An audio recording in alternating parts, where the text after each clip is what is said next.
Alright everybody, welcome to the latest episode of Smac Talk. I just want to start this one really quickly by saying thank you to every single person, all 100 of you that have subscribed to the YouTube channel. When I started this, 100 seemed like a long way away, but we got there, and I just want to say a quick thanks to everyone. Shay, Sean. I'm not ignoring you over there, but thanks very much for coming on. For anyone who doesn't know, Shay Quinn. Pleasure. PT, coach, online, you do a bit of everything. Bit of everything, maybe. You could maybe say a jack of all trades, but a master of maybe just one. Yeah, I'm a coach, not too far from Sean. I'm based in Armagh, just outside Armagh town, and I've been a personal trainer, online coach for the past about a year now. Qualified last June, and just living the dream, being my own boss and enjoying it, mate. Yeah. Oh, so jazzy when people turn around being mum boss and have no work to go to, have no one to answer to. That's the dream. Like, No, doesn't get any better than that. No, it is like, it's like I don't see it as work when I wake up in the morning to train clients. Like, it's something that I find truly fulfilling. It's my passion coupled with my purpose, and like I would say, not to just drop some like life changing advice from the start, but if you're someone who's like working a job, right, that you don't really like and hate, but you have dreams and aspirations, just go for it. And it doesn't matter like how long it takes, just as long as you go for it. Don't keep working at a job that you truly resent. Like, the thing is, like, I would say, and like it depends. I suppose you have to pay the bills, I suppose you have to make money to make ends meet, but if you can conceivably leave that job and pursue your dream, do it. Or if you're working a job and you want to go back to school, go back to university, go for it. Like, you've got nothing to lose if you go for it. I think the big thing now is because you see all these like big motivational talkers and like all these podcasts, like everyone sort of covers the same topic of go for your dream and chase it. Yeah. There's no reason anymore why you need to sit at a desk and do a job you hate. Like, don't get me wrong, you can sit at a desk and hate that job and sit at a different desk and fucking love the job. Yeah, do you know what I yeah, mean? Like, yeah. there's 9 to 5s that people love out there. Oh, 100%. And I don't think people are bashing those. It's just that the days I think of, coming out 20 years old and then just 50 years of your life just dedicated to working something you hate just isn't worth it anymore. No, that's why I say get out of that trap if you can. But like I said, like you alluded to there, Sean, like if you work away 9 to 5 and you love it, happy days. Like, I'm supposed the environment and people you're with makes the world a difference. But if you have a dream, pursue it. And even if people don't believe in you, like, as long as you believe in yourself, that's fundamentally all that matters. And as your family as well. Like, I was at university, just sort of to give a wee bit of background to myself. Like, I was at university, I got a degree in sociology, but I quickly realised that wasn't really my calling in life, and I made the good decision to do my PT cert at the same time as doing my dissertation and stuff. So before you go down that, I don't mean to interrupt. What made you originally think sociology? What was the path thinking there? It's simple enough. Like I was good at it in school, and I was good at it. I got an A star in A level, so like I was good at it. I thought, okay, naturally I'll go for that. But I had an interest in it too. Even to this day, like I would have an interest in it. The subject matter and stuff. Like, I would have like an academic side to me that never really goes away. There's, like, I suppose there's 2 sides to me. I would say I love my fitness, always will. It probably will be the number one love of my life. But like, I love my books, I love my reading, like intellectual academic stuff. So strange, see, like, because there's this preconceived idea I think people have in their heads, like fitness and PT and coaching is something you do. Like, it was a way, I don't mean to be rude to people here, but it was a way that people thought, PT and coaching was something you do when you sort of, you weren't good at school and like you sort of did that and you just grind out. But fuck me, like, I'm talking about the people I've had on, you, Peter, Tony, these are all fucking super educated people and like, these are academics as well. Yeah, all big time. Like, and all these are into your books. Yeah, and like Peter actually done the same course as me. Oh, did he? He was on my course, yeah. I know Peter well. Yeah, there's a lot more coaches out there like that, Sean, like who are well educated, they're intelligent. And they could have went down different paths and worked in, maybe high-end executive jobs. But it wasn't their calling. It wasn't what got them up in the morning feeling fulfilled. And I certainly could have went down a different path. I'd say I maybe would have went down the path of teaching, and I might have went and done PGC and teach sociology. But when I think about it, like, I did imagine myself, right? Imagine being a PE teacher, or imagine being a sociology teacher. Would that truly fulfill you? And I thought to myself, no, when I really thought about it. But then when I see myself as a coach, making an impact in people's lives, for sure. Like, I was like, that excites me. Mm-hmm. Do you know what I mean? I knew that was the call. So, you know, I'll never regret that decision. It's the best decision I ever made. It's the best investment I ever made. Mm-hmm. You know, like I said to you earlier before we started the podcast, I spent $2,000 on my PT cert, and maybe some people, you know, listening or watching might think that's crazy money. But for me, it was a no brainer. Like, see, especially after the fact, it was a no brainer. That was the best investment I ever made in my life. Yeah, because as I said to you before as well, like, it was sort of, you hear the two sides of the story. You hear one side of, just go get the piece of paper, it doesn't matter. You know, you can do PT qualifications at, like, say, I don't know, 500 quid or something like that in your local tech or something like that. Or on the flip side, spend the £2,000, get coached by someone who's really passionate about what they do and very well educated. Yeah.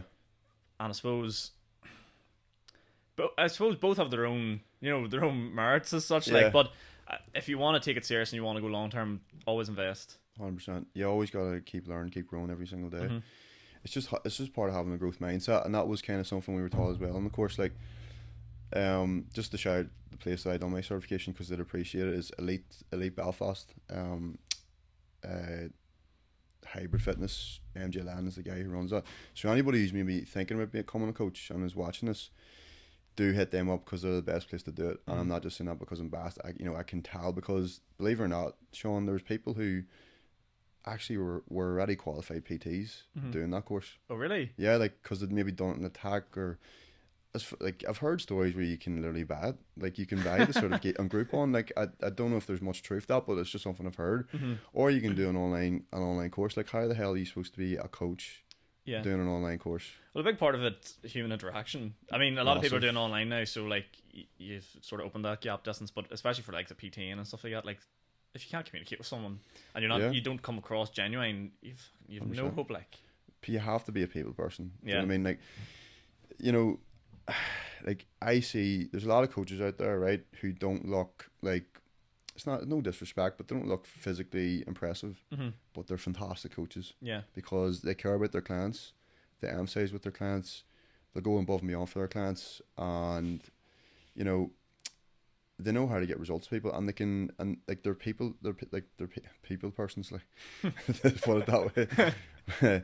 But no, like, they're great coaches and knowledge as well. They've got a great knowledge base. Then not every coach is like this, but I've seen coaches who are in great shape, fantastic shape, but they're crap coaches. They're shit coaches, because it's like they know how to get themselves in shape, and maybe a select few type of people, you know, maybe people who are genetically blessed to have, you know, ability to build muscle very easily, burn fat very easily. But when Mary Lou, who comes in and she's 3 stone overweight and she's pre-diabetic, they have no clue how to manage that. Yeah. They have no clue how to coach that person. Whereas, like, I'm at the point where I'm confident I can coach nearly anybody from any ability, age, gender. It doesn't matter who they are. I'm willing to work with them. Whereas some coaches, like, that's what makes a great coach. Well, like, the span of people they can work with, you know, rather than just work, you know, like, fair enough, some people specialise and go into certain wee niches, but you know, a great coach is someone who can work with most people. And yeah, like, people often think it's funny, like, people think, oh Jesus, he's in great shape, that means, like, he's a great coach. I've even had fellas who I work with say that to me. They're like, lad, you're massive, like, so like, obviously I was going to come to you, like. And it's like, I understand that, and you're lucky that I had a great education to become a coach, but that is not the way it works all the time. There's coaches out there who don't look impressive physically, but they're great coaches, and there's coaches who look amazing, but crap coaches. Like, it's like, do you ever see, I'm terrible at names and stuff like that, but do you ever see the guy that trains Usain Bolt? Yeah. His main coach? Like, he's not a fucking sprinter by any stretch of the imagination. He's a big dude, like, he's a big dude, and you're just sitting there like, you're training the fastest man on the planet, like, and if your logic is like, you know, oh, he's clearly not a sprinter. No. Person won in the end of the day. No, that's it. Like, but it's interesting because you said there about like, you're obviously a big dude now. Like, you make me look fucking. If it turns out I'll disappear beside you. But you obviously, it sounds a stupid question, but people genuinely think this. You haven't always been that way. Oh no, that's what I mean. I've been doing this. I've been training for 10 years, near probably 11 years. I started. So I'm 26. I started, Sean, whenever I was about 15. Obviously messing around. Like, I made a lot of mistakes when I was younger. Yeah. You know, when it comes to training, like, I never invested in a coach. That's the funny thing. I never went to a PT. So I made a lot of errors, built up a lot of bad habits and stuff like that. I used to be real skinny. Mm-hmm. Do you know what I mean? I'm now about 15 stone. When I started, I was honestly probably 9 stone. Right. Okay. Yeah. So like, I was very insecure when I was younger about the way I looked. I just thought it wasn't attractive. I thought it was too skinny. Mm-hmm. You know, I just thought, you know yourself. Like when you're younger, like you just want to look good for the opposite sex. Like, yeah, everyone's so vulnerable at that age. Yeah, at that age. Yeah. Even whenever you are that age, everyone has that person during their year in their school, and you're just like, they have it. Yeah. Do you know, like they were like they were the man. They like pulled all the girls and did everything. But even that person had their fucking insecurities. Believe it or not, everyone does. But it's like what you said. People at that age, then you know you're insecure, and then you actually seek to do something about it. You went to the gym. That's where it sort of started from. That's it. That's where I found myself. Mm-hmm. That's where I found my drive, my confidence. It came from a place of like, see anybody who's proper in the gym, Sean, like they came from a place of insecurity. Like maybe not all of them, but a lot of them. I would say 99.9%. Yeah. Like it's, and like I would say if there's one thing I'm addicted to in this life, it is the train. Like it's like there's times where I'm training at 1 a.m. because I would train all my clients first, and then I only have time to work out like at near midnight, like and it's insane. Like, but like that drive wasn't built overnight. Do you know what I mean? Like, and I said to people, a lot of people only know me now for who I am. They weren't there whenever I was 15 and was going into a gym for the first time and like was proper intimidated. You know, like seeing big men like and lifting big weights, and I thought I want to be like that. But like I sort of just hovered about the machines in the gym, and I was like eventually tentatively made my way to the free weights. There's that thing, it's like the free weight area. Do you know when you've never been before? It's like the land of the unknown. You're like, we can't go there. We cannot step foot in there. No. We're not allowed to touch dumbbells. And then you do, and you lift like an 8 kg to curl, and you're like, I'm so ashamed of myself. I hate myself. But it's nice to hear that, like, if you do think about it this way, then big guys were more than likely 99% were that insecure person one time as well. 100%. And it is a shame because you do sort of get, it's not, I don't think it's that common. I've never really seen it in my gym, but you do get the big guy that sort of like puts the ego on the outside then. Oh yeah. Joe wants to build the muscle and then have that fucking barrier up, and they sort of forget they were once that person. Oh yeah.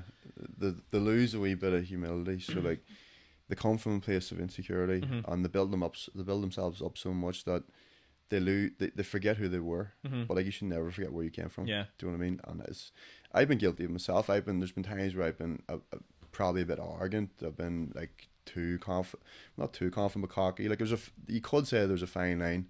Do you know what I mean? In my eyes, like I am an extremely confident person. I'm self-confident, but sometimes people might look at me on the surface and think I'm arrogant, because like, you know, I'm always posting training. I'm always posting like pictures of myself, like showing my physique off. The reason why I do that is it makes me feel good. First of all, second of all, Lanny, who's the head coach in Elite, says to me, "You have a great physique, Shay. That's an asset. Use it." Yeah, and he's true, and it's right. Like, and like, I hate to say it, but having a great physique, like Tony's the same. He's got a great physique. It helps you get clients. Do you know what I mean? Versus like, so put it this way: would it help you more if you're in great shape as a PT to get clients versus not being in great shape? Of course, being in great shape. You know, I had another fella said to me, I'm good friends with. He said to me, when I was in Belfast last week, he says, "Why would I go to such and such coach? I'm not going to name the name. Like, whenever I can lift more than them, but I could go to you, Shay, and like you have like, in his eyes, elite level strength." And he's like, "Why would I go to that coach when I can lift more than him?" And I totally understand his perspective there. It's not to say that the guy he was referring to was a bad coach. Like I would say he wouldn't be a bad coach, but I understand that you want to go to someone who's a practitioner. I'm a big believer in being a practitioner. A part of it is it is all about. I've never bashed that mic before. Sorry for listening on audio. Rest in peace, ears. No, but a big part of it is sort of like you sort of go to someone you idolize without sounding too like. It sounds really moochy. That or at sort least of phrase. Look up to, like. Yeah, someone you look up to, I suppose. Yeah, it's probably a wee bit more not as intense to sound. Yeah. But yeah, you want to pick someone you look up to. Like you want to, you know, get in shape of the person that you're sort of going to, and like see that you would love to imagine the feeling of like going to a coach and then one day outlifting them. Do you know, like I think people have that in their brain and be like the student becomes like beats the teacher, the master. That sort of thing. Like it sounds bad, but like it is about playing the game to a certain extent. As in how you market yourself is a big part of it. Like big time. Like, and that's where I think a lot of coaches fall down. Is like they don't know how to market themselves. Like I've seen coaches who like their Instagram is private, and like I mean, that's like closing your shop door. Do you know what I mean? As a business owner, you know, simple things like that. You know, if they had been taught a wee bit more marketing, and on our course as well, at Elite, we were taught marketing and business, not to a major degree. It wasn't like we're doing a business degree, but we were taught a good bit. And like I read nearly every day, and I try and read at least one book a month. I'm a slow reader, but like I absorb things pretty well. So I would read a lot of marketing and sales books. My brother, both my brothers actually are doing business degrees. One's business and marketing, so you know they could certainly help me as well when it comes to like the business side of things. But yeah, like it's not even just being a coach, Sean. Like being a business owner, being an entrepreneur, whatever. Like I would say, I'm a fitness entrepreneur. Like that's a nice wee term. Like these, but you need to market yourself. You need to stand out. That's the biggest thing. It's such a populated industry, especially now, and especially as we said, £400, you can go get your qualification, and you're in amongst it. Then, do you know what I mean? You're fighting for that sort of like you can have all the fucking knowledge in the world, and you can be brilliant, and you have done this course and invested this amount in yourself. At the end of the day, if you don't stand out amongst the crowd, and especially on social media where it's impossible. A free tip for anyone that's listening to this if you want to market yourself on Instagram, 2 posts a day at least. Minimum. I try my best to get at least 1 out a day, and I know it's fucking hard to sometimes grind them out, and you feel like you're polluting people. You're not. You're working with algorithms, and the reason I talk about this is because I've worked in social media, and I've looked at the algorithms, and I've looked at the systems that they use, and you need to be ideally putting out 2 posts a day. And that's the bottom line. And people will call you pollute. People will call you this, that, and the other. But next thing, your videos and your pictures started coming up in people's explorers, and that's what it's about. That's 100%. How you get yourself out there, and that's just one thing you can do. That and stories. Stories, a big one. Stories, like and making it like different kinds of content, like IGTV videos and stuff like that. Whenever people like.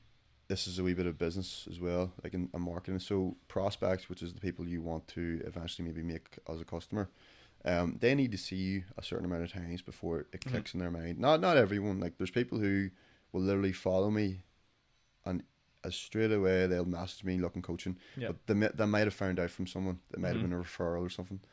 But I've had people who they'll continually watch my content.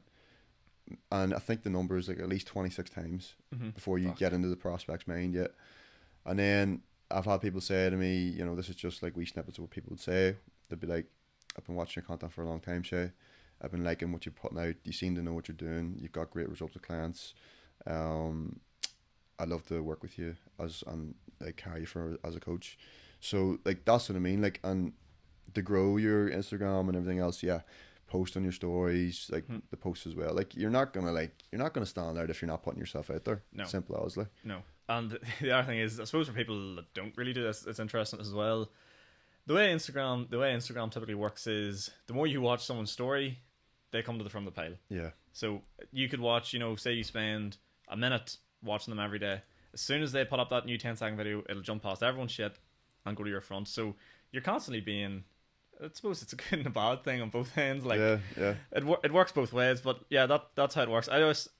I don't think a lot of people know that. I feel like Joe, the likes of like myself or you that sort of like do it, you would sort of have that sort of knowledge. But for a lot of consumers, I suppose, you don't realize the depth of what you're sort of doing. Yeah, it's like I'm going to land some boys in trouble here. Austin, if you're listening to this doesn't apply to me. But the way that sort of social media works, I didn't intend to get down this rabbit hole, but it just is funny. You don't necessarily have to like something for them to know that you like that. Yeah. So you can be going through and you stop and look at a fucking Addison Rae fucking TikTok too long, or Summer Rae's booty pic too long. Yeah. And next thing, your search feed's filled with it because they know you may not have liked it because you're cute and you know it'll come up and someone will see that you liked it. But they know. Oh yeah. They know. Yeah. I remember reading a thing the other day. After using Facebook every day for a month for the first time, Facebook knows more about you than anybody else in the world. Oh. Not disgusting. Yeah, I don't doubt that for a second. It's the same with the targeted ads though. Like targeted ads is a mess. It's crazy. Like I had said this is how scary phones are as well. Mm-hmm. Phones. I had said to a client the other day, I was coaching him, and we were just talking about like what would be like the great, like the next car we want to get or a dream car, and I was like, I love a wee Audi TT. Mm-hmm. And I just said that, like I didn't enter it into the Google search, and literally an ad for an Audi TT came up on my Instagram. It's like, like what the hell? Everyone has one of them stories though. Like yeah, everybody has one of for them. sure. Like iPhones, like there's definitely something going on. They're not to put the tinfoil hat on. Like, but oh no, there is. There is. I remember watching. Oh, who was it? There was a YouTuber doing a video, and he was on about it's like voice automation. Just the way you talk into your phone or whatever. Like, hey Siri, hey Google, or whatever. But how does that microphone know when to turn on?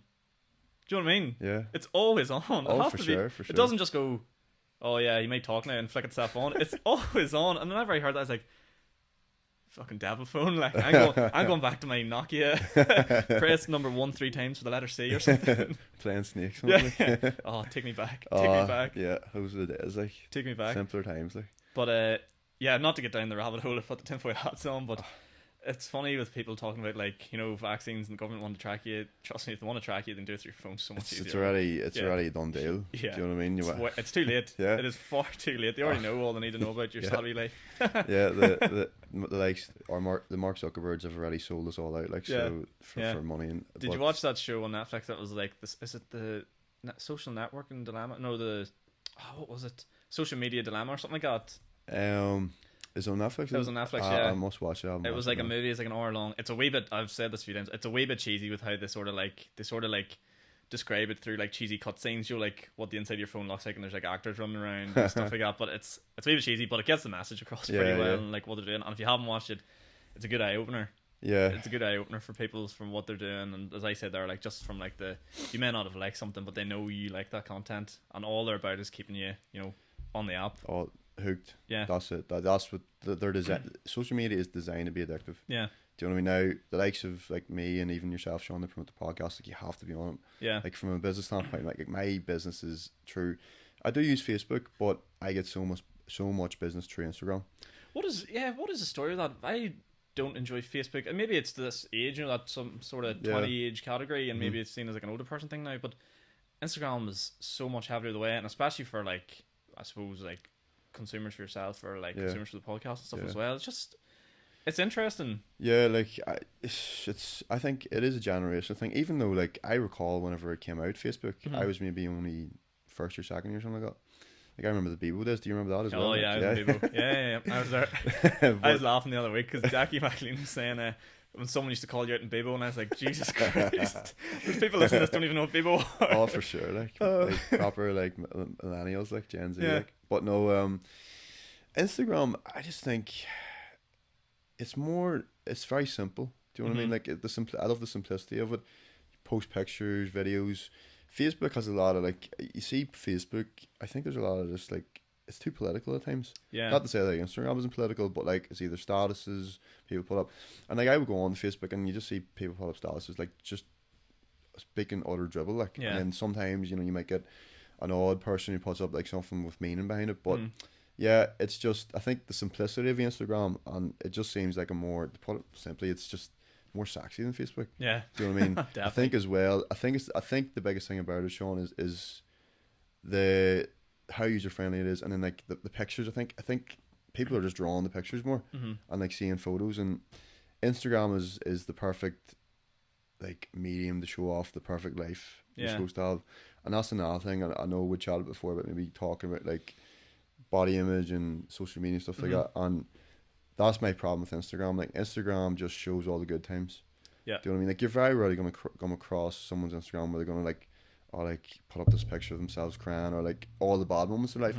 It's literally a collection of all the best moments of your life, and it conveys this image to people. Yeah, it just sells people the dream. One thing that drives me insane, and it's massive in the fitness industry, and it's typically women that do it, and I don't mean to stereotype here, but it is typically women that do it, and coaches. They'll put up a photo of like, here's me bloated, or Joe sitting down, they have tummy rolls, and then they'll put a photo up themselves, stunning, Joe, like abs hanging off themselves, and goes, don't worry, I get my bad days too. He goes, but the difference is, honey, the girl you're talking to will never look like your second photo. Joe, even when she does suck in or stand up, it's not achievable, and it drives me round the bend, because you could easily just post, Joe, like a photo of you sitting down with tummy rolls or whatever, but instead, no, you have to put don't worry, I still look great. Yeah, at times as well, and it's a big thing in the fitness industry I've noticed, and especially for women, because if you're, I don't know about fellas, because I suppose I don't talk about it as much, but as a girl, your head must be fucking wrecked on Instagram, like with the standards you're seeing. Like, They drive me round the. I'm glad I don't go down that rabbit hole and I don't look into it too much. No, But that's good. Like it's creating such high standards for girls to live up to. That's why I think a lot of girls these days are like, you'd be surprised, lad, like it's crazy the amount of girls getting surgery, like surgery or some sort of aesthetic facial enhancement, whether it be like getting lip fillers done, their jaws done, cheeks done, nose jobs. Like I've known a few girls who've got nose jobs, and it's like, honestly, you never needed that in the first place. I was writing a joke the other week, and it was about girls getting stuff done, and it's like, no fella in the history of fellas has ever looked at a girl and goes, she's a 10, she would be a 10 if she only had her lips filled. No one's ever said that. No, there's too many other things we're like. No, yeah, exactly. Like, it's a lot more simpler than that. Like, it's not, no one exactly. It's never been a deal breaker. I don't know why they think it is. It's just driven by other girls. Yeah. So I genuinely think a lot of the girls who do get that stuff done are doing it to impress other girls. Yeah. Do you know what I mean? I mean, maybe there's a wee bit of thinking, if I get lip fillers, I look attractive for a man. But like you said, like, Sean, I've never looked at a girl and like, gee, damn, those lips, like, do you know what I mean?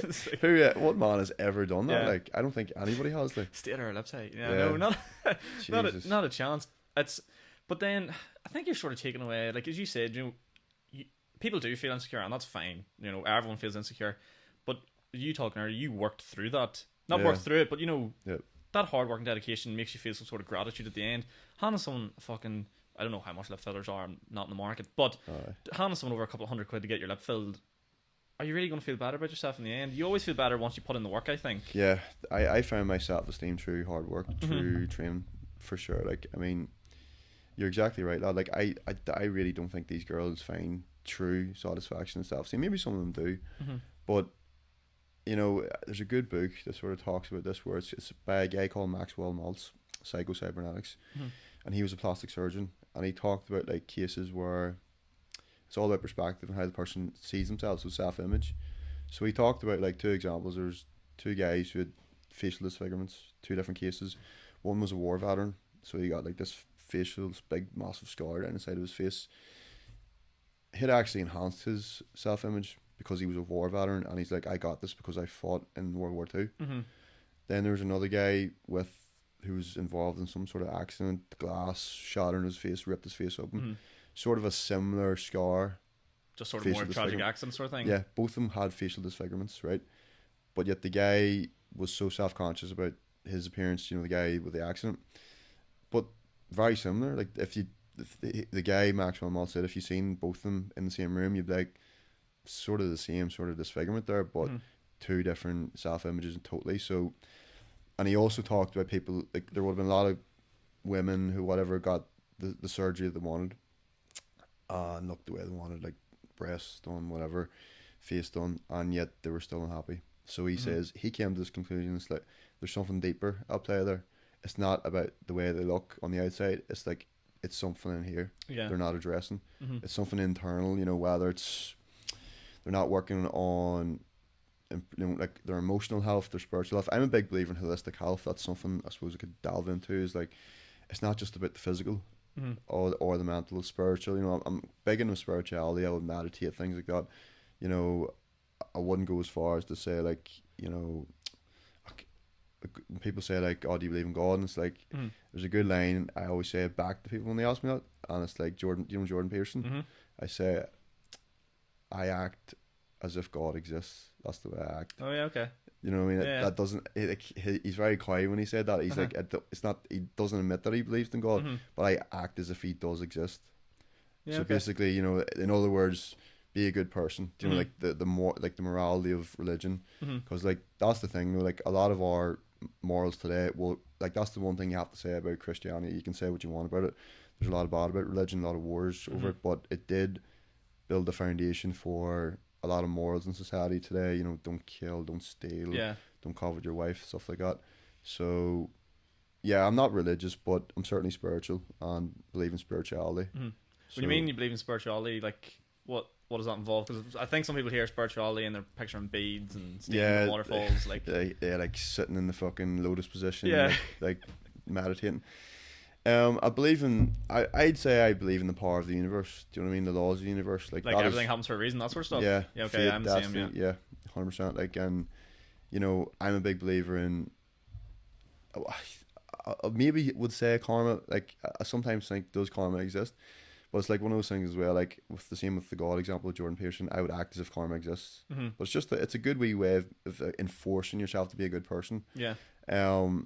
So I also believe in life, give more than you take and you'll be rewarded. Like I think that's a good way to live as well. Like, yeah, you know, when it comes to like all your relationships in life, try and give more. Can't say I've always been perfect that way, but I've you know, over time as I've gotten older as well, I've learned to be like that. Give more than you take and things like that. Like that's what it's all about. Yeah, like learn from everything you do. You know, you make mistakes. We're both still young. I'm 23. Like you're going to make mistakes 100%. even until the day you die. Probably you're going to make some fucking mistakes. Like, and it's about learning from them. And I know it's easy to get angry at people, especially as you talk about like Joe, like sort of relationships and stuff. It's easy to get angry at people for like mistakes they made, but in the end of the day, like you just have to ensure you don't make the same fucking. It's like fool me once, you know, fool me twice, shame on me, sort of thing. But you just have to sort of. I'm thinking here because like I'm trying to be careful to say you just have to learn from your mistakes. I mean, yeah, you should know, as you said, morality, what's right and what's wrong. But in the end of the day, you're human, and that's what makes. I was talking to Dan there. That's what makes humans and like life just brilliant, because people do make mistakes. People are different, but to learn from them and making the world better. Like I put up a thing on Instagram last night about how I was talking about how it's no longer good enough to, you know, say, oh well, I'm not a racist. Are you actively trying to stop racism? You know, that's the way the world's gone now. And we've made that mistake for so many years now, where it's been like, well, I'm not, so it doesn't matter. It's no longer good enough. We have to learn from our mistakes. We have to nip these things in the bud. You imagine way back when racism first started, if we just went, look, that's not good enough. You know, if there's someone big enough, I'm out. I'm done. Cancelled. Male toxic masculinity. Damn it. How long do you get? 31 minutes. God fucking damn it. But you know what I mean? If you're big enough to stop it and nip it in the bud, like all these fucking bad things happen in the world. Take, for example, I'm going in the rabbit hole here, Palestine at the minute and all. Like, if you can grab them things at the start, God knows what you're stopping from happening. I'm not saying oppress fucking diversity and change, but it's pretty obvious sometimes the difference between right and wrong. Oh no, like it shouldn't even be like racism and stuff like that. It's terrible that it still goes on to this day. But that, you know, it always comes down to, that's like, no one's born racist. No one's born inherently evil, or, well, don't know about the evil part. Like I the likes of Ted Bundy and those types of characters, sometimes makes you wonder, were they born evil? But for the most part, most people aren't born racist. You know, I mean, that's learned behaviour. And I suppose over time, you know, even not to bring up politics here, but there's certain people from certain backgrounds who are like very bigoted, very ignorant, and xenophobic, racist, whatever. But that's all learned behaviour, Sean. Do you know what I mean? Like, I was fortunate to be brought up. I'm fortunate enough and grateful for the fact that I was brought up in a good home, had great parents, great family, great friends, like a good network, social network. And I suppose when you think back, you know, like, it's almost like you have to emphasize with those people, even if they're reprehensible, really reprehensible, like the racists. You think to yourself, right, what was their background, what was their upbringing? They were probably like taught to be like that from their parents, and then their grandparents. And that cycle of hate just persists. So I believe the greatest equalizer for all this is education. 100%. I couldn't agree more. If there's one thing I will rant about to the cows come home, is how actually poor education is at the minute in school systems, and how they teach you about nothing. I actually remember, I don't know what you're like at school, you sound quite academic. I was, if my dad's, he's in the other room, so he probably laughs if he hears this. I had the potential to be very good at school. Do you know, like, I wasn't like a dull kid or anything. I ended up getting myself into grammar school, and if I applied myself, I would have done a lot better than what I did. But I was that kid in class, I think, that was sort of moulded a wee bit different. Like, maths teacher would come and goes, today we're learning about prime numbers. 3 is a prime number, 7 is a prime number. I straight away, hand goes up.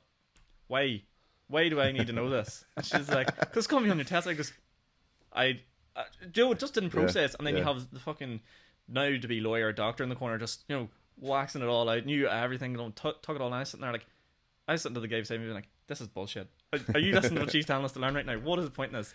Still to this day, prime numbers have never come into my life. Teach me how to do taxes. Teach me about VAT. You know, like, fucking practical math solutions that you need to learn about. And especially as like as you said, like, you're a business owner, like, they don't, I am convinced, right, and here comes the tinfoil hat, I'm convinced they don't want to teach you about those things. Because then once you're taught about it, you know, you learn about taxes and the more naive you are, the more you just accept what they tell you. Do you know what I Yeah. mean? Like, oh god, yeah, I'll go here. Fair enough. Like, as business owners, right? As a business owners, there's ways, claim tax back and all these Yeah. things, but you're never taught that. No. And you're not doing anything sketchy there either. Claiming tax back and VAT, Yeah. it's just a thing. But where would you ever get that information from unless you had someone advising you? Yeah. I'd say never. Exactly. Never. And I just think they teach you all this shit in school and poor education so you don't ask questions. Yeah. They want people to go into the 9 to 5, work 50 years, ask no questions, pay your taxes, dig a hole 6 foot down. That's you. That's the story. I'm convinced they don't want you, thinking otherwise. Yeah. Because if you think otherwise, you're going to realise there's a lot of bullshit out there. See, there's a great saying, I hope I can remember this, about education. It's like, education teaches you what to think, not how to think. Here's the other way about there. No, it teaches you. Yes, education. What to think, not how to think. Yeah. Yeah. Right, and that alludes to what you were saying Yeah. there. Like, there's so much that the education system leaves on the table. Mm-hmm. There's so many like real practical life skills that the education system could teach. Mm-hmm. Like, even like, there's so many young men as well these days, lad, who just grow up and like they're crying out for role models. Like, there's just no one in their life. Like maybe they're born and raised in a single parent family. Mm-hmm. Mother just looking after them. They're definitely like the types of person who's looking for that male role model. Mm-hmm. That's why like a lot of them fall into crime and just getting into a gang, and they look up to some leader of that gang. Like, he's their like role a father model figure almost. Yeah, like as sad as that is to say, like, Mm-hmm. unfortunately it happens. But even young fellas who grow up with a father, maybe the father just doesn't provide them with every single thing they're looking for Mm-hmm. in life. Maybe their father's not like, I suppose, like, there's a lot of fellas maybe think, right, my father's, he's a good guy, great father, ordinary guy, like, but he's not like Superman, and they're looking Mm-hmm. for that Superman role model, that man who they can, like we talked about earlier, idolize and look up to, Mm-hmm. and help them grow in other areas of life that maybe their father's lacking in. Yeah. Do you know what I mean? So it's why, like, even like my father's, like, I love my father, like, I mean, he's the best father I could ask for, but there were certain areas where he didn't necessarily like be the person I looked up to. Mm-hmm. Do you know what I mean? Like, he's a business owner himself. I've learned so much from him, how to do taxes and stuff from him as well, VAT. But he's like, we're opposites in the sense that, like, he loves cars and like fixing things with his hands and stuff. Mm-hmm. I'm physical as well. It's just I coach people, but he's no interest at all in fitness. Oh, Do you know what I really? mean? Yeah, no. My father wouldn't know what to do if he set foot in the gym. I love the man, but Mm-hmm. it's just not his interest. He Yeah. loves cars, like, that's his thing, that's his craft, mechanic and stuff like that, Mm-hmm. and he sells cars as well. Like, so that's what his love is. Yeah. It's just I never had an interest in that. Yeah. Do you know what I mean? So, I have a lot of people I look up to, like David Goggins, Jordan Peterson, Jocko Willink, all those men. Like, they're men who've achieved success in life, Mm-hmm. and I look up to them in all different ways. Like Jordan Peterson, like, there'll be people who might watch this who might disagree with what he says, like, and his message. Like, he's a bit controversial, but like, I look up to him because, like, he's intelligent, he's articulate. Like, that's the academic side Mm-hmm. that I like about him. And then, like, David Goggins and Jocko Willink, like, they're just fucking hard men. Do you know what I mean? And like, you look Mad up, boss. yeah, Goggins is insane. Like, so you learn things from them. Do you know what I mean? And you can sort of, like, it's not that you're trying, like, I'm not trying to be them. I'm not trying to be David Goggins. I No. just take things from them, and like, I look up to them, and I take inspiration from them, Mm-hmm. and then, like, you learn a few things from them, and then you sort of try and incorporate that into your own, philosophy of life and Mm-hmm. stuff like that. But it's like you alluded to it, you sort of said it earlier, like, I believe this anyway, every single behaviour you do is learned. Yeah. You learn I know there's people that probably argue that, but fundamentally I think, like, you learn how do you know to do something if you've never taught it? You know, like, whether you've been taught it or you've seen it, or it's been ingrained in you from a young age and you have no idea, you've been taught it. But one thing I find really interesting is you mentioned Jordan Peterson there. I just think he's the breath of fresh air that young men have needed Yeah. over the last while, because Like them. a lot of them people you hear, like psychologists and stuff, they're very hard to connect with. Yeah. Especially, I'm speaking as a young man myself, like, they're hard to connect with because they just seem to either overcomplicate things or almost be like, I can find them very complicated times where he Yeah. just puts it very, very black and white. You like Yeah. it, you don't like it. And I always appreciate someone that will talk off evidence and Yeah. studies and research. I remember remember listening to him talking to, like, you see all like the clips of him talking to like, like feminists and stuff they got there, and like, well, men actually have it harder because, you know, more men are homeless and more men are this, and you're sitting there being like, this man's not wrong. Nothing he says is wrong here. Like, it's sort of, he's sort of guy. He doesn't really give his opinion. He sort of just gives his facts. Yeah. Joe, he knows. He's just sort of talking about things he's found, and then I'm bad for this as well. But I always give my opinion. But people that will turn around and be like, "Well, where's your evidence for that? Where's your evidence for that?" And the person's just sitting there like, well, just you're like, it doesn't work. Doesn't exist." And then the other guy was David Goggins. Yeah. And he's someone I like, but I find it so difficult to relate to him because he's just a psychopath. He's savage. Like savage. It's like, oh, they're talking about doing like tours and stuff, and he'd be in Boston, they're going to New York. It's like, oh yeah, Goggins is going to run it. I'm just sitting there thinking, I couldn't think of anything worse than running like city or state to state. Yeah. That's madness. It's like running from Newry to Derry. Oh, like, but that would be nothing to him. That's what I mean. But like them ultramarathons, like I think he's the extreme. Like, there's no man, there couldn't be anyone harder on the planet than that man. No, 100%. There couldn't. And he prides himself in that. Yeah, he's an extremist. Like, I've listened to his book as well, and he would say he's an extremist. Mm-hmm. But like, it's like, that's why I said, like, no one should try to be like him, because that man's upbringing, like, everything in his life is his own unique experience. Yeah. How he sees the world is probably much different than we see it, Sean. So like, it's just, I can take, like, I certainly would not do all the things he does. Like, I hate running for a start. Like, I'm shit at running, like, so I don't really do it that often. Join the club. I just, like, the one I'm good at is lifting fucking 10, like. So, but I do it the odd time just for fitness. But no, like there's things to take from him. Do you know what I mean?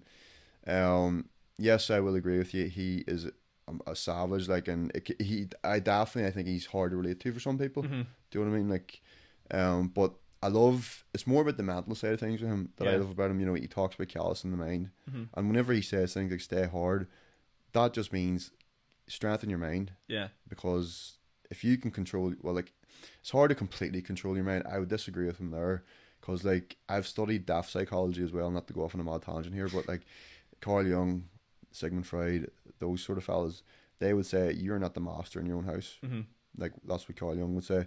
What he essentially means by that is we have drives, these innate drives that go beyond like what you can't, like, there's the conscious mind, there's the unconscious mind, there's the subconscious. There's thoughts that will pop out of the unconscious mind into your head, and you're like, what the fuck am I thinking? Why am I thinking that? But the thing is, though, about that as well, you're not your thoughts. You're not your thoughts. Like, so if a mad thought ever popped into your mind, like, that isn't you. Like, he would talk about, like, you're like an amalgamation of sub-personalities. Like, you're not like one pure sub-personality. Over your life, through learned experience, you know, and being taught things. And also, like, you see as well, like, no one, like, yes, I would agree, Sean, like, no one's born racist, no one's born, like, with these behaviours, but we're not necessarily a clean slate. Like, we are born with, like, it's a mixture of nature and nurture. We are born with genes that can predispose us to certain behaviours. Do you know what I mean? So, but yeah, I would say, like, the environment, I would probably say environment has more of an influence on our behaviour than nature, than what we're born with, but we're not totally a clean slate when we're born, so definitely, like, a lot of things wouldn't necessarily be in our control, like. But the one thing I will say is, though, and this is probably one of the bestest quotes that's ever stuck in my mind, is like, you know, it doesn't matter what situation you're facing in life, you can choose what attitude you want to have in life. Do you know what I mean? For the most part, because there was a guy. Did you ever hear this guy's story? His name is Viktor Frankl. He was in a concentration camp.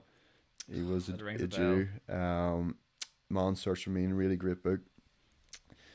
He was in probably like the worst scenario you can imagine, the worst kind of human suffering in Auschwitz, in the concentration camp. And he said that despite everything that happened, he had lost his wife, he'd been separated from his wife, didn't even know if his wife was alive or dead. His family were gone, stripped his possessions, was pretty much treated like an animal, like. And what do you call it? Not even like an animal, even worse than animals, the way the Nazis treated them. But he says that even in like the darkest like moment of human history and the worst kind of suffering ever, he still was able to find meaning in the suffering, because he just decided, right, I will try to survive this, and I'll try to find some sort of meaning out of it, even if it was something as simple as waking up in the morning, seeing the sunrise, and hearing the birds sing in the camp. He actually was able to draw meaning from that, and like, he wasn't like, I wouldn't say he was happy, but he was able to get through the suffering because he could find meaning in the smallest of things.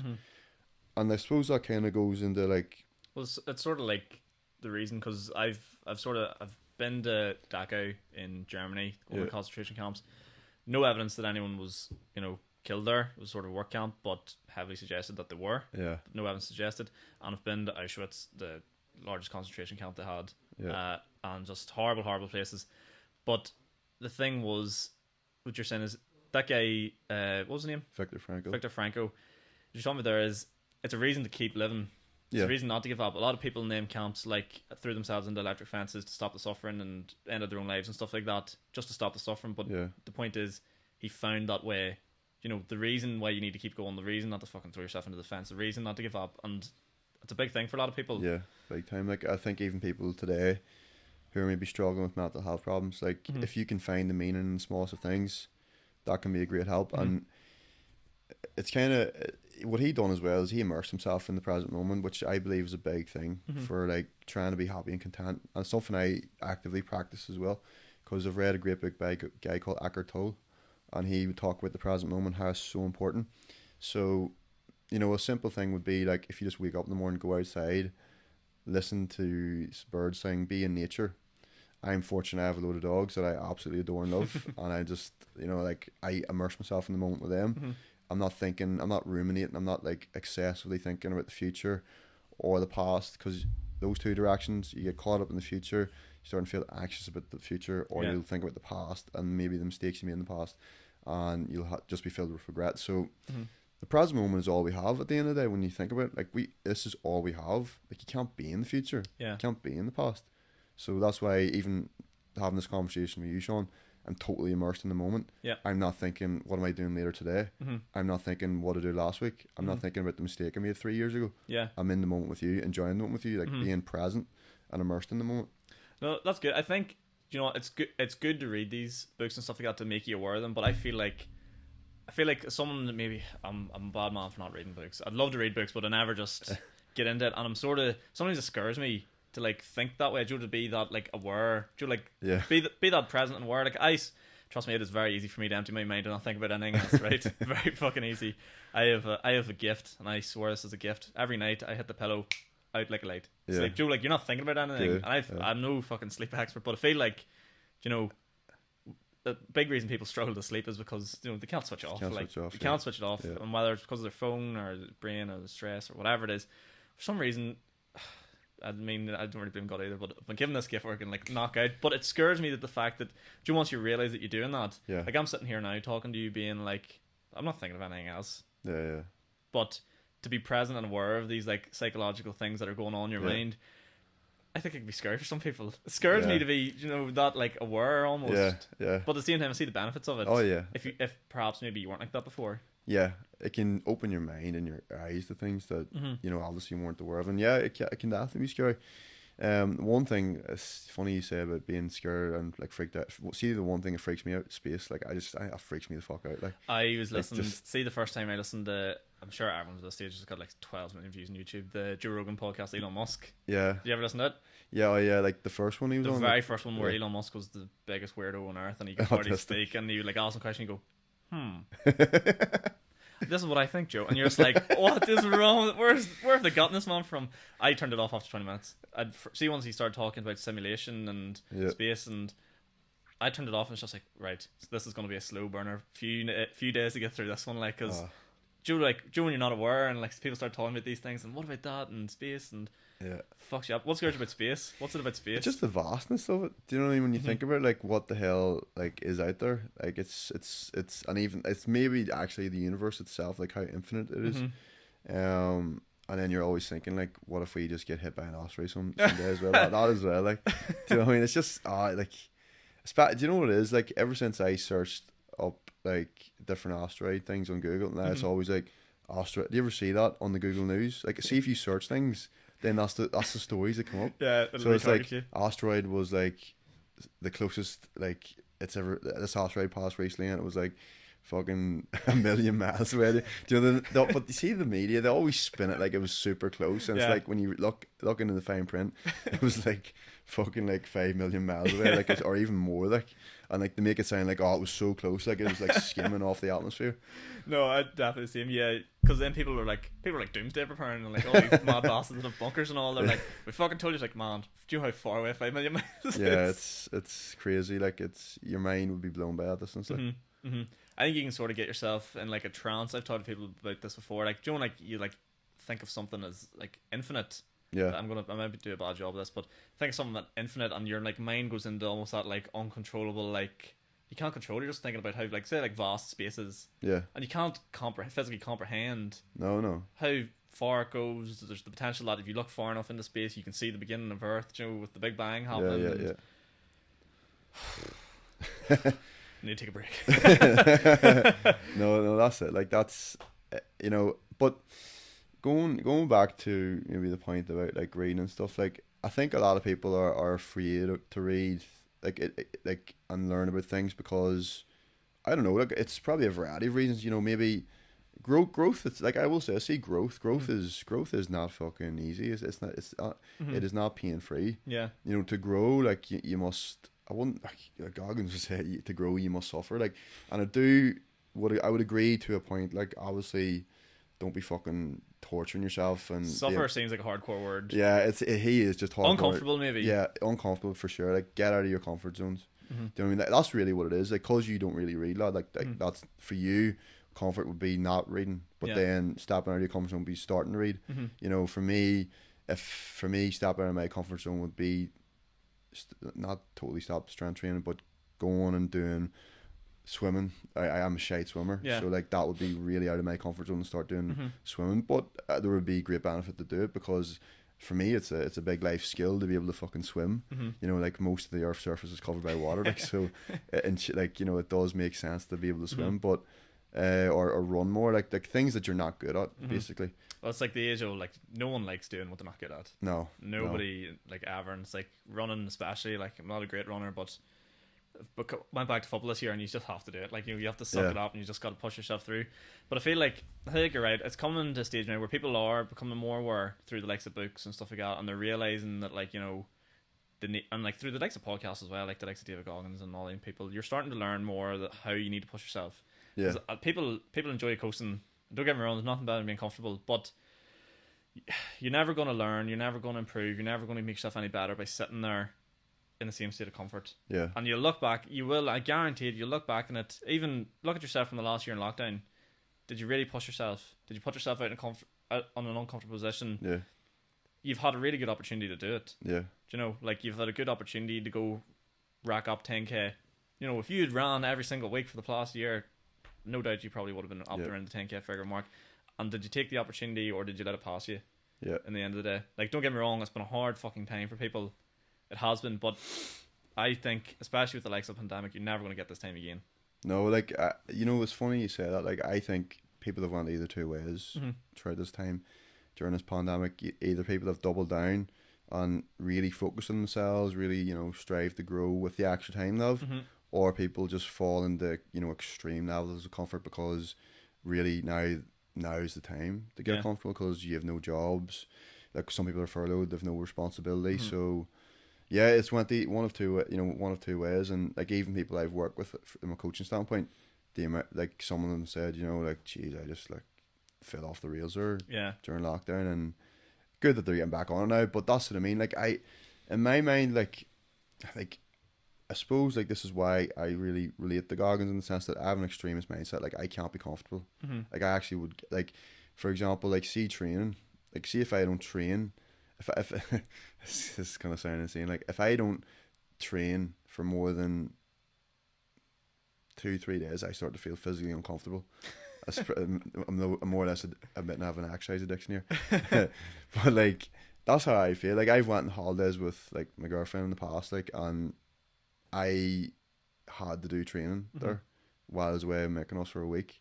What is it? Are you afraid like your muscles are going to disappear, or is it just it's more like the endorphins it gives you, like the feeling? I do feel great. I feel great. Like, I love the feeling of it. Yeah, for sure. I would say more than anything, there's probably like I would say what drives me to train is fucking a whole bunch of things. Like you know, it's not just one thing. Obviously, I have a standard. Like I want to have a physical standard of looking a certain way. That plays into it. The self-esteem part. I feel good when I work out. You know, I feel good about myself. You know, like really delving into the psychology behind this, like, but yeah, like I mean, it just makes me feel secure about myself as well. It's an outlet, you know, like for sure. Like people would say, oh, like training, like exercise, like that's my therapy. I'd almost say that is, you know, in a way. And maybe the mistake I've maybe made in the past is that rather than deal with emotions at the root level, I would have just went and trained. Right, okay. And whilst that is good, look, it certainly helped. Sometimes in the past, I think maybe like, yes, obviously train, it's great for the mind and body, but maybe there's other ways of dealing with emotions than purely just going and like destroying yourself in the gym. Yeah, do you know what I mean? Yeah. You know, there's more to it than that. Like, and I've learned that over time. That's why I meditate, like I practice gratitude every day in a journal. Have a wee journal I would write in every single day. All those other wee things, as well as being a masochist and fucking killing yourself in the gym. Do you know what I mean? Which I'm guilty as fuck for that as well. Like, do you think it's just because? Do you think as a coach and like from your own experience as well? Do you think the basis of success for a gym? Because a lot of people, I just assume, a lot of people go into a gym and fail, right? So yeah. If you talk, I've tried to figure this out with a few coaches now, and I'm sort of a wee bit still lost on it. The basis of success for getting into the gym and getting yourself, just say get yourself into the gym is how I'm going to put it. Yeah. Do you feel like you need to have as many building blocks there at the bottom? If anyone's watching, I'm trying to draw a pyramid here. If you have as many building blocks at the bottom for reasons why you need to be in the gym, like if you go in with just say, I want to look good, as you build that up, there's a good chance you're going to topple over. Do you want to fall out of it? Do you need to have like, I want to look good, I want to improve my mental health, I want to feel better, I want to like find a sense of purpose? Do you feel like you need to have all them things in balance before you really like? You need to accept yourself that you need to find these things out about yourself. I think long term you do have to have that, Sean. Like motivation is like, it is just the spark. It is not the fuel that keeps you going. Yeah. When I started training, like we talked about earlier, I was just wanting to look good for girls. Like such a fucking superficial way of going about it at the start. However, this is what I will say though. Yeah, I mean, I got the physique I wanted, to look good. I did attract some girls, mainly fellas. Like that's, I'm sure you've heard that before. Like, see the amount of times like I've been complimented about my physique by men, and I appreciate it. Don't get me wrong, I appreciate everything. By like men, it's just complimentary men, or as in like gay men? Like both. Like, so a lot of straight men would compliment me, you know, great physique, lad, whatever your strong fucking. And obviously a lot of gay men would try and hit on me, which I'm not gonna lie, you're pure bar, like you're 100% bar, like you're right. I can see that all over. I'm far from homophobic, like, but you know, at the same time, like, Jesus Christ, like that's I'm not interested, obviously, like, but that's what you get though. And a lot of fellas who are in great shape, and for example who are straight, will tell you like the amount of like attention you get from men. You do get, like, I'm not gonna lie, like you do get attention from girls, like you do, but it's, if you want to put it in a ratio, it's very much like maybe 80% men. Yeah. Do you know what I mean? So going back to the point, like, yes, I got the physique I wanted to, but then it's like this wee switch changed my mind. It's like, yeah, I look great. I like the way I look. Now I'm training for performance. Now I'm training for longevity. Now I'm training because I actually love the way it makes me feel. Yeah. Do you know what I mean? Like for me, and I would say as well, I don't really care about the way I look now. Like I do care, obviously, but what I mean by that is me looking good is just going to be a byproduct of the work. So I don't really like think, right, I need to go in and like do these curls so my biceps look good. I do the curls because, right, I want to have strong biceps. Probably better point would be like, why do I squat? Because I want a better squat. Yeah. I'm not squatting because I want to have fucking big massive legs to look sexy for people. Like, that I don't really care about that. It's performance. So it was a shift, and the fact that I want to compete in powerlifting as well. Okay. Hopefully maybe in July is my first competition I want to go for. That changes. Like, now I approach my training almost like an athlete. It's like I am training to get as strong as I possibly can be for a competition. Do you know what I mean? That's good. Yeah, I think it is, if you're looking to get in the gym, try to find more than one reason to go.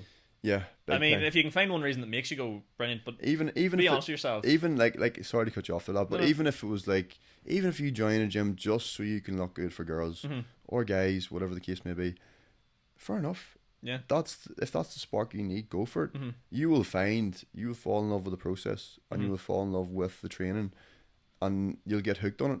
And it's about building habits as well, and the routine of it is a big thing I would say to people like who want to stick at it long term. I'm like, you have to have routines in place, systems in place, and habits in place to make it work.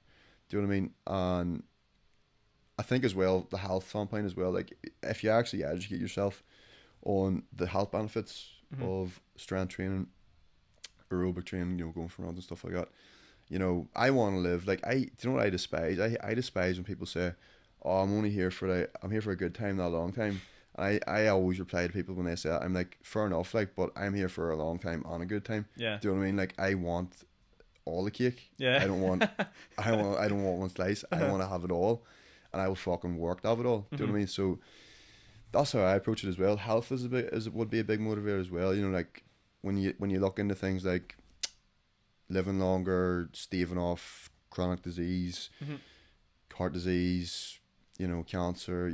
Whenever you look into like, because I'm a geek when it comes to science as well. So I love the science behind strength training and exercise and stuff like that. So I would look into things like, I would see studies saying, people who engage in strength training reduce the risk of all forms of cancer by, this isn't the exact figure, it's just an example, like 40%, whatever. Or people who regularly engage in aerobic training improve their memory and stave off dementia and Alzheimer's. Do you know what I mean? Things like that. And we see even things like that gives you fuel for fire as well. The health. So you're right, totally right, Sean, in the sense you need to have a lot of things stacked to keep the motivation for the long term. Long term, yep. It's almost like, there's a good way of putting it. Most things start with inspiration. So I remember there was a coach talking about this. Was a really good analogy. He says, so see Rocky, like the film about Sylvester Stallone's boxer. You go watch that, or even Creed in recent times. You watch it, you're like, fuck, like maybe I should take up boxing. Like, do you know what I mean? Like, you're inspired. Yeah. You're inspired after watching Rocky. You're fucking shadow boxing in the mirror, like, or something like that. Something stupid, like. And then the next day, like, maybe not. Like, do you know what I mean? So you're inspired briefly. The next stage would be motivation. So, like, it goes from, right, I watch Rocky, might look for boxing gyms here. I'm feeling motivated to go and do it. And then it goes to things like, it goes from inspiration, motivation. Then the next stage would be things like intention, like setting the intentions, right? I'm going to go to Armagh Boxing Club on such and such date. You're setting the intentions. And then the next stage would be habits, and that's just regularly going to the training, whatever it may be. It doesn't have to be boxing, it can be even going to the gym as well. And then eventually at that point, what you're going to get to after a while, takes a while, passion. And that's a big thing as well. I think that maintains motivation long term is becoming passionate about it. And I'm just lucky in the sense that I have so many things, even being a coach for other people as well, definitely keeps my motivation high. Like, I'm a big believer, I said to you earlier, being a practitioner. Like, I'm a practitioner. Why would I go and make these people do all these exercises if I don't do it myself? Exactly. Do you know what I mean? So, like, as a coach, you got to walk the talk. Do you know what I mean? There's a lot of coaches out there who are purely online coaches, and, like, I'm not going to shit on them because I do online coaching myself. Shit on them. Do it. I haven't had the other side of the story yet. But in my opinion, like, and it's just my professional opinion, okay, I think what really defines a great coach, and what really is where a coach earns like his real coaching ability is through working with people one-to-one. Do you know what I mean? Because, like, Sean, like, I'm not gonna lie, like, you could probably do online coaching for people. Like, you could, if you maybe done a wee bit of fucking reading on giving a diet out, giving a workout plan to follow, you could honestly, you could probably go on to Google, look up a workout plan, work out a diet plan, and send it to someone. Here's my 2 cents. I'm gonna start an online coaching program here, and I'm not shitting on anyone here, but this is just from I know, because I've talked to a few people. Get them in a calorie deficit. How do I do that? Right. Get them to eat these food. Did your weight go up? Did your weight go down? Right, your weight went up this week. We're going to eat a wee bit less this week. Right, okay. Did it go up or down this week? No, it stayed the same. We're going to eat a wee bit less this week. Yeah. And there you go. There's your online coaching plan. Yep. in a nutshell, that's how I would do it. Yeah, if someone came to you with the goal of weight loss, that's exactly how you would approach it. And like you're not wrong at all there. You're totally right.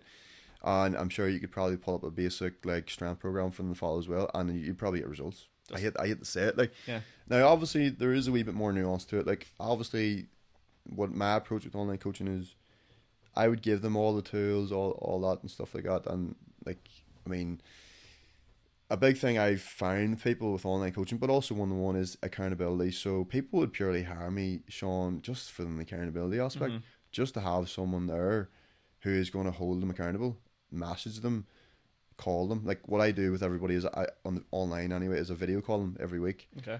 And you know, I push that. Like even if they're not like regularly trying to talk to me, like I will go and say, listen, we need to get this organized. We need to get a call in here just to go over everything. Let me know how you're getting on. Give me an update. And I would call them once a week. You know, the calls can last between 10-15 minutes. And then I would send them another message towards the end of the week just to cover the full week. So yeah, like obviously as well, through every client's different, and that's also what makes a great coach. So I would actually have a lot of fellas who come to me looking to bulk up, and put size on. They're mainly one-to-one. My online clients are a lot of, say, girls, for instance, looking to lose weight, but they're like, you see a young fella looking to bulk up, and then a girl who's looking to lose weight. Yes, there is some overlap. There is some things that they both have to do that's the same, but two different goals, two different people that you're trying to train. Do you know what I mean? I think it's easy for like, I think it's easy to sort of think everyone's the same. Like, you know, boys want to bulk, girls want to cut, but at the end of the day, people have, as we said earlier, people have a lot of different fucking motivational reasons why they come to you in the first place. You know what I mean? Some people, you know, want to build up their confidence. They might not necessarily tell you that from the get go. Oh yeah. But in the end of the day, you really, I don't think a good coach will never treat like two fellas the same. No. Even though they're two fellas and both want to bulk, say. Yeah. Realistically, they're very, very different. Yeah. And I mean, you could give them the same sort of, you know, squat, deadlift, bicep. You could give them practically the same exercises, but the reasoning is typically why they're there and like the sort of thing. I think a good coach always focuses on that. Their clients. You got to meet the client where they're at. Yeah. Do you know what I mean? And you have to take into account so many variables about them and emphasize with them. Do you know what I mean? You can't, what you're saying there is like, you know, you can't do the same thing with them in the sense that you can't cookie cutter things. Yeah. You can't just be like, right, here's the fucking same plan. Certainly dad wise, you certainly can't just cookie cutter things. Like it has to be tailored to the person, their metabolism and their height and their weight, all that crack. But yeah, you know, like for me, like as well, like the way I would train people, like I have a system, like I have a philosophy whenever it comes to coaching that, you know, doesn't really focus on fluff. I really focus on the big compound strength movements because I know they're the most effective means of building a good physique. Yep. You know, not doing these fucking reverse bond cable crossover things. Like, do you know what I mean? Like just pure like mush, pure muck. Like here, let me just isolate this little like tiny muscle here. Yeah. Like, I no, I'm not shitting on bodybuilders. Like, I respect bodybuilders. That's their goal. They want to perfect every single little muscle. It's just the people who come to me, they're not looking to do bodybuilding. And see if a guy came to me or a girl and they says, I want to do bodybuilding, I would be confident enough to train them. I would train them to be like a bodybuilder. I would train them like a bodybuilder. But my approach is, most people come to me with general goals of getting strong, getting big, and that's where I meet them, and that's what I do with them. Yeah. You know, and females as well, is another thing. To any girls who are listening, get in the strength training. Honestly, do not go on the treadmill for an hour and starve yourself. Do you know what I mean? Not to be disrespectful. I know the answer to this, but just explain why not cardio? Why not just sweat it all out? Why not look at the screen that tells you you've burnt 300 calories? I know it's a wank, but for the purpose of the people listening that obviously maybe don't know, why not cardio? Because a lot of girls will want, and this, like, it's the classic, like, I know it's going to come from them whenever I ask them what's their goals, want to tone up. Tone up. This that's all. That's what I got when I worked in the gym. Pretty much, like, that's it. Big ass, flat stomach. But they always use this term tone up. See, the term tone up, it like, it isn't what they think it is. Like, tone up, like, people think tone up means to like it's a made up word in a sense. Like, what tone up actually means is strip a wee bit of body fat and add muscle. That's what it means. I think the average person thinks, I don't mean to be disrespectful, average person thinks tone up means turn that body fat into muscle, which doesn't exist. No, like, it's physiologically speaking, that's nearly impossible to do. Yeah. You need to strip body fat and then add lean muscle on top. Now, you can do both at the same time. It's difficult, but you can do it, especially as a beginner. And I've seen it myself firsthand with, you know, fellas or girls I work with, like their physique, their composition, they're dropping body fat and they're building muscle at the same time. The more advanced you get, it gets a wee bit tricky. It's more difficult to do. Yeah. But going back to the point with the girls, often that idealized tone look they're looking to get is best achieved by strength training.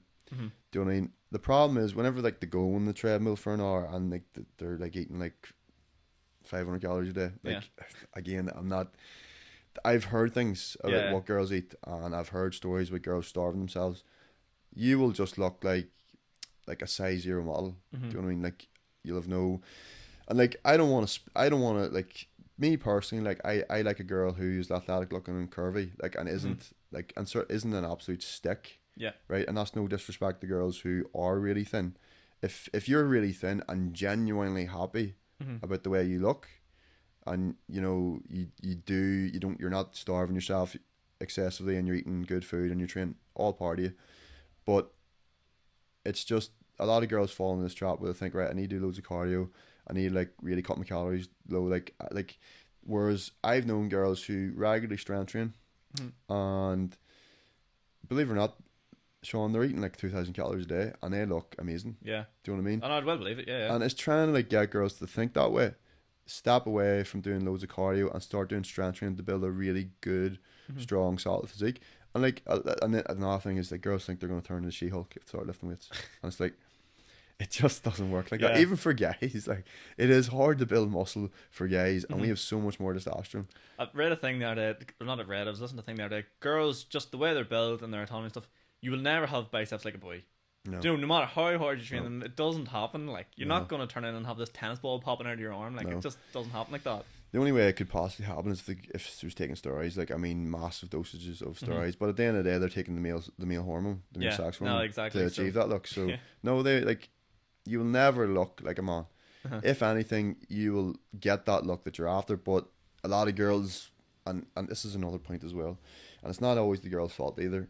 I will say, in some gyms, the atmosphere and the culture is not friendly towards girls. Like, I've seen it firsthand in gyms, more big commercial gyms, Pure Gym.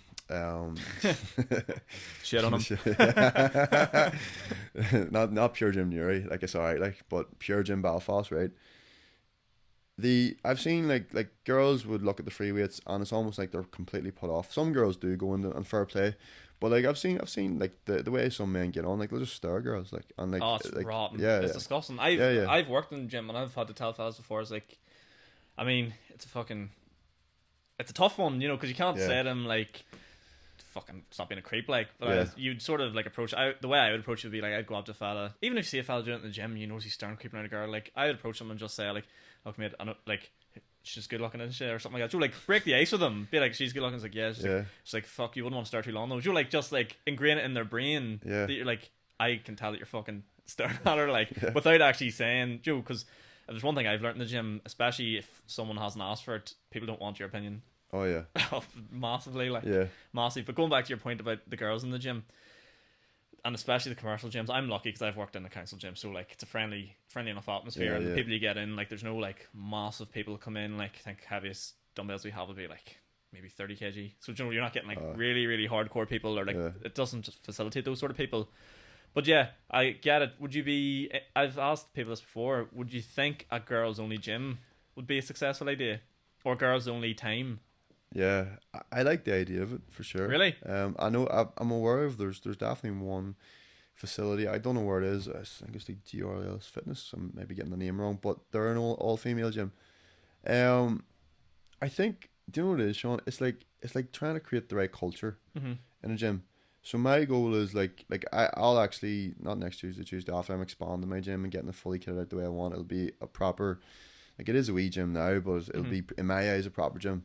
But even more down the line, whenever I want to have a bigger facility, like a proper big facility, it won't be like a exclusively male gym or exclusively female gym. It will probably be a semi-private gym, but like, it's not that I'm going to be like, okay, I will say it, like, I might be quite selective about who trains at that gym, like, because I want to create a culture. that's friendly, that's like a family type culture. And I wouldn't think twice about, like, if there was someone in a member of my gym down the line in the future and they didn't vibe with me, or like they were just their behavior was not in line with what I wanted in that gym, I would say get out. Like, yeah, I wouldn't think twice about it.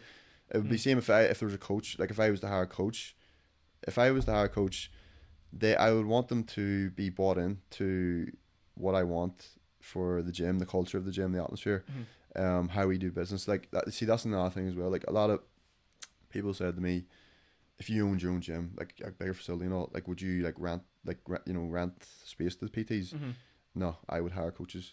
I would pay coaches salaries to work for me, because in a way that's a better approach, I think, because a lot of PTs, not all of them, but they go to these gyms, they're paying £200 a month, rent 300, whatever, and they're almost like mercenaries. Like, they don't give a fuck about the gym. Yeah. All they care about is the people they train. See, the general members don't give a fuck with them. Yeah. Do you know what I mean? Like, all they're there for is to get their money from the clients. I've seen that before. They'll almost like intimidate you out of the way, or like I've seen them ask people to move before. Yeah. I've seen it in pure gyms. They'll be like, "Sorry, I want to use this," and I was like, "What gives you the fucking God-given right?" Yeah. Do you know what I mean? Whereas, like, if I was to hire coaches and pay them well as well to be bought in as a team, like, they will, no doubt about it, they will be more invested in what I want, what is good for the gym and good for the members as well. Sounds good, but the only thing I'd say there is there's a very fine line, and I've heard about this with some gyms, that they sort of shift. It depends what you're sort of doing, but there's a fine line there between. I've heard some gyms that sound very culty, right? It sounds like there's a sort of cult going on, and you have to have like a specific mindset, as in like your spiritual beliefs or like holistic beliefs and stuff like that, and it gets a bit dicey sometimes. Oh, I certainly wouldn't delve into that. Yeah, like, no, I mean, I've heard a very recent example of a gym that's sort of gone down that way, where like if you don't, if you went out partying on the weekend, not welcome here. Like, No. if you had like, even dare say, like, if you like, oh, what was it again? There's an example given me, like, if you had turned around and told someone like, oh no, like, I don't fully believe what he's talking about, he's full of shit, like, he's just like, get out, like, to the end, like, but on like a real spiritual level, Yeah. really, and like it's some like no evidence based, Yeah. just like it's not like turning around saying like, oh, I don't believe in the calorie deficits, and they're like, right, you're a fucking moron, get out. Like, it's pure wacky shit. But that's what I mean. It seems like you're going the right way about it and what you're talking about, but some people do sort of take the piss, I think, with those private gyms. Yeah, take it too far. Like, I mean, I would, like, those are really, like, those are crazy rules. Do you know what I mean? For me, like, it would just be nice to everybody you're with in the gym. Like, don't be disrespectful. Keep the place tidy. Yeah. Do you know what I mean? Like, I like the way, I just like the way the place I done my certification, they do business. I love the way they do business. It doesn't mean the door is completely closed to anyone. Anyone could walk into, say, that gym, or in the future my own gym, and say I want to be a member. And it's not like I'm going to like interview them and all, and like be like, right, is this person a good fit and all. Like, I know who the types. I'll probably naturally will attract the types of people I want. Do you know what I mean? Because like they could probably tell straight off, right, that's the type of gym I want. Like, not to like give away all the ideas of what I want to do here, because like sometimes I think if you talk about your ideas in business, someone's going to take them. Yeah. But like, the way I want to go about with my gym is it's going to be something that appeals to a lot of people. So there's a lot of gaps in Armagh. So I'm not going to openly state what I think should be made, but powerlifting, like my gym, I want my gym to be a powerlifting gym, not exclusively a powerlifting gym, but part of it to be a powerlifting gym. There's things like MMA. There's no MMA in Armagh, so like there's a lot of wee things I want to delve into, to make it more accessible to the whole range of people. And as well as that, I'm in the process of getting my strength and conditioning certification, and that's another thing as well. Like there's a difference between a PT and a strength and conditioning coach. So I would love to do youth S&C, like work with kids, like teach them basic fundamental movements, like the squat, the like Olympic lifting as well, the cleans, teach them how to do a wee chin up, things like that. Like get the kids in early, because there's a great gym up in Belfast, 40th, run by Remy Adams, he's the guy I'm learning my S&C from. He has all these wee kids, 5 and 6 years of age, just a wee bar, wee 10 kilo bar, practicing the squat, practicing deadlift, wee basic movements, all done very safely. And I know for sure like that would create like a lot of confidence in kids. Yeah, And so when it comes to them, when they're older and they can use the gym, they know what they're doing. Exactly. Like, how many people don't know about a flat back? Do you know what I'm saying? For like Yeah. a strong posture, like fundamental. I think I hate generalizing, but the fundamentals of most lifts are, strong posture, good form, flat back. Yeah. It's sort of like your basics, and then you see someone go and lift up, even just something basic like picking a dumbbell off the floor, and they're like, Joe, hunched over, maybe go down, probably lift it. Yeah. Man, you could kill yourself. Yeah. It's a fucking. I've actually started a job in the HR department. It's a HR nightmare. Health and safety, like people not knowing how to pick things up off the floor, even like as a basic thing, like. Oh, but yeah. You wreck yourself, like. It's so easy, and once you do it, you realize you're like, fuck. I wish I'd paid more attention, or someone told me. And it can be the smallest of things. Like I've heard, like I've known one person who I've coached in the past, and like, they've done heavy deadlifts with them, heavy squats and stuff like that, and so they know how to do the movements and stuff. Good form and all. This person put their back out by lifting boxes off the ground. Do you know what I mean? The simplest of things, but that's because you take for granted that you're like, oh, there's just the box on the ground. Do you know what I mean? This isn't a 100-kilo deadlift, so I'll not treat it accordingly. But no, like even in general life, like getting into fitness, improving your strength. Posture's a big thing as well. Like actually, Xbox posture is the big posture these days. Really?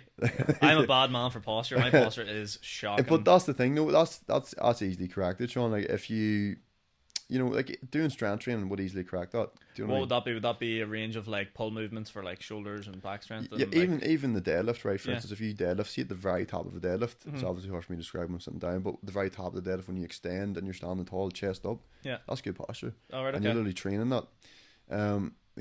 Kettlebells, kettlebells are mad. Like I see kettlebells, like I had to go and do a separate certification to even coach them. So they're like a whole different thing. But I love kettlebell training. It was the Russians who invented it, and they're just mad. They're just different white people, like just mad. But doing a kettlebell swing, when you do a swing at the very top of the swing, you're like that's you're practicing good posture as well. So yeah, like a lot of people, like probably all guilty of it, but like looking at the phone like that, doing like neck jutting out. That's hyper kyphosis posture. And like neck jutting out, your back's extended. The other posture, I always laugh at this when I tell people, is hyperlordosis. So do you ever see fellas that go about like this and they're sticking the TVs under the arms and the chest? Exactly. Out. There's a stick up their ass. Never heard this kind of guy before.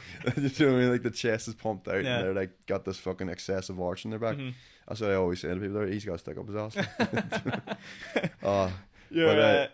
I think we're going to have to wrap this up soon because we're actually slightly over the time you told me. So no, it's all good. It's great chat. Honestly, I could chat for another hour and a half. No, I could too. I honestly could, and I think we're going to get something arranged on your end to come on your podcast as well. Yeah, on your podcast. So I look forward to that as well. I want to, because a few people did send in questions, and see when I put in that I want questions in, right? Fucking, you need to behave yourselves, right? Some of them are wild, right? But I'm going to fire them through them because I have to do the people's justice, right? Fucking hell. Do you know this man could easily kill me? As like someone said, did you get a new car recently? Yes. Someone said, congratulations on the new car. I thought you would have been the sort of fella that drives a souped up Peugeot 306. That might have been past, but I've moved up in life. You've upgraded.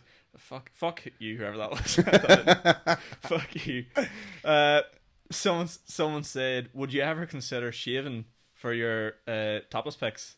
Yes.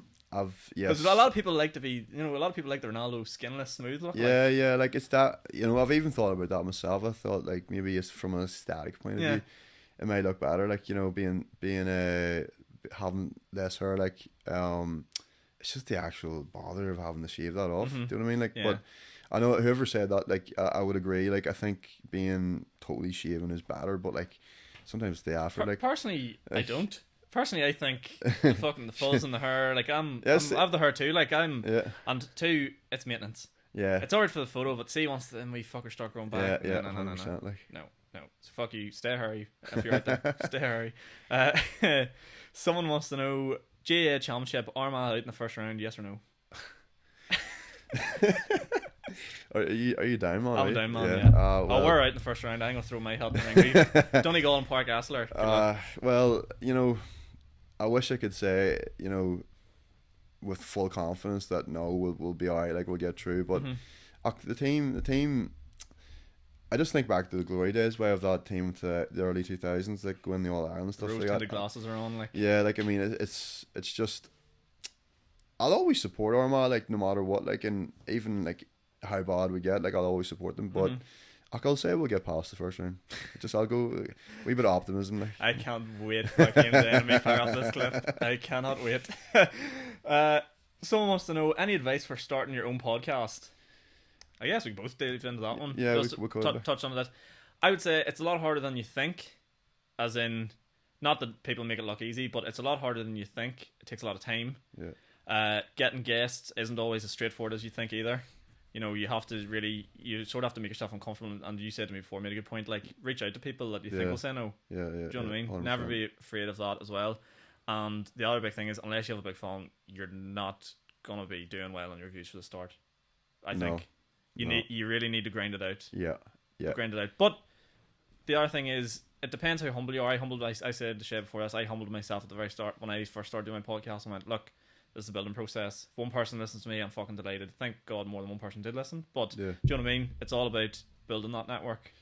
100%. Like I would more or less, fuck you covered that really well, Sean. But like just to add that, like you need to be patient.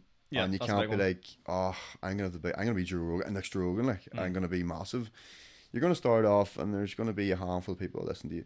Yeah. But it's like anything, like keep at it. Yeah. Like it's great that you do one podcast a week, Sean. You know, I'm not saying you have to go and do that at that frequency, but try and do at least a couple podcasts a month. Yeah. Don't be afraid to reach out to people like Sean said, who you think, oh, they're too big for me, they have no time. You would be surprised, like I've reached out to people who, you know, I've never met in person, like because during lockdown I done podcasts like just, you know, through Zoom, whatever. And there might have been like one or two people I reached out to that I thought to myself, nah, they would surely not have the time for me, like, but they do. And like, you know, you might get the odd person who says no, but that shouldn't deter you. So don't be afraid to put yourself. You got like literally, you have nothing to lose to mashing these people. Nothing. Do you know what I mean? The other thing is, oh god, I can't wait for this. The other thing is, I have a few people that have said no to me, and I know fine rightly there'll come a time and a place where I'll get the message. Yeah. Not even that's been a no, but it's like, oh, think about it. But we all know what I think about it means. Yeah. If you're not saying yes, you're not saying no. You know, I know what you're saying there, but I can't wait for the day they turn around and ask for a spot on the sofa. Yeah. I'll have a think about it. I will take the low road. I will take the low road. There only is actually there's about two or three, but I cannot wait to take the low road. You're gonna take the Michael Jordan route. I took that personally. And that's when I took it personally.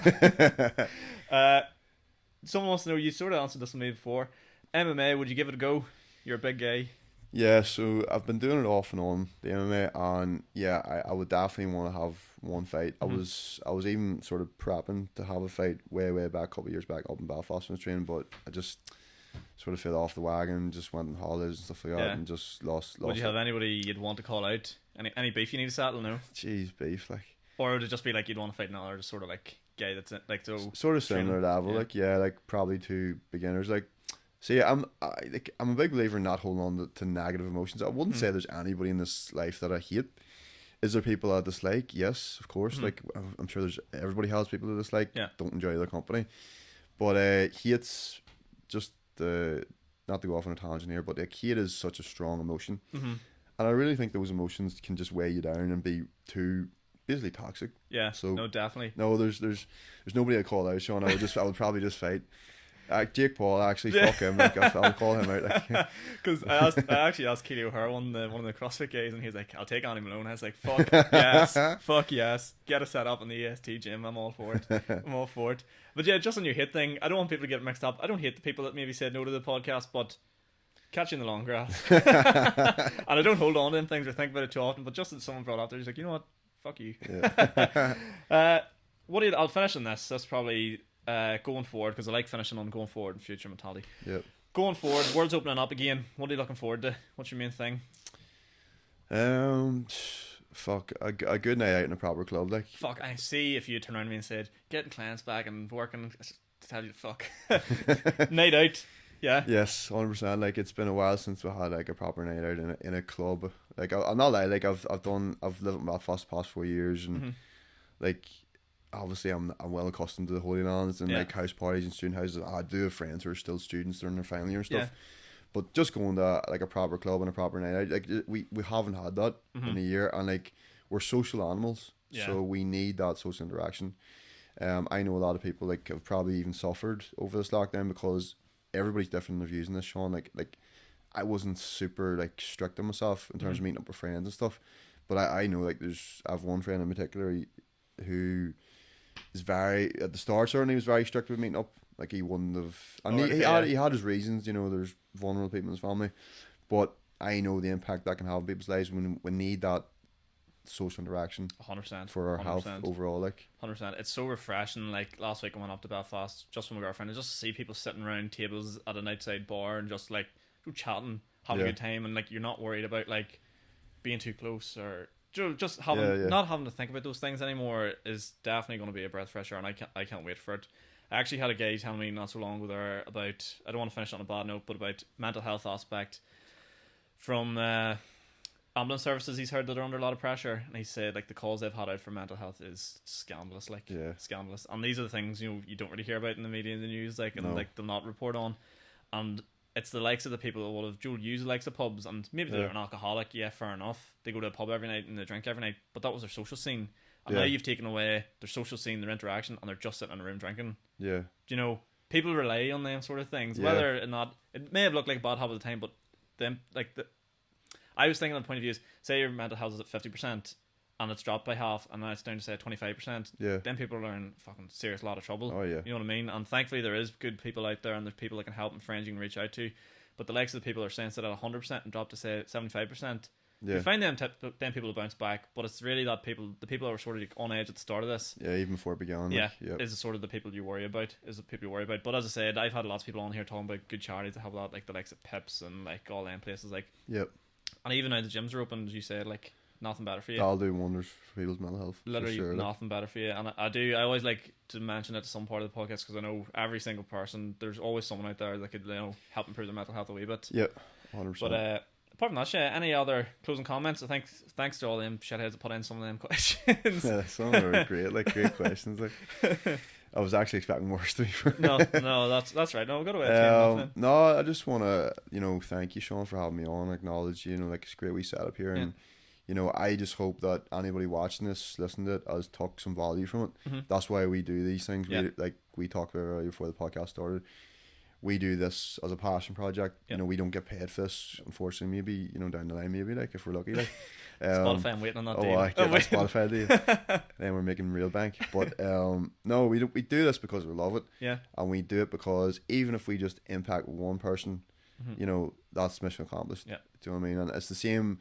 Even myself, when I make videos on Instagram that talks about whatever content, I always say as long as I actually reach one person and it resonates with one person, I'll have accomplished and I'll be fulfilled. And I'm sure you're the same that with your podcast. No, honestly, I couldn't agree anymore. Just if there's one person out there that takes something away from it or changes them or inspires them, job's done.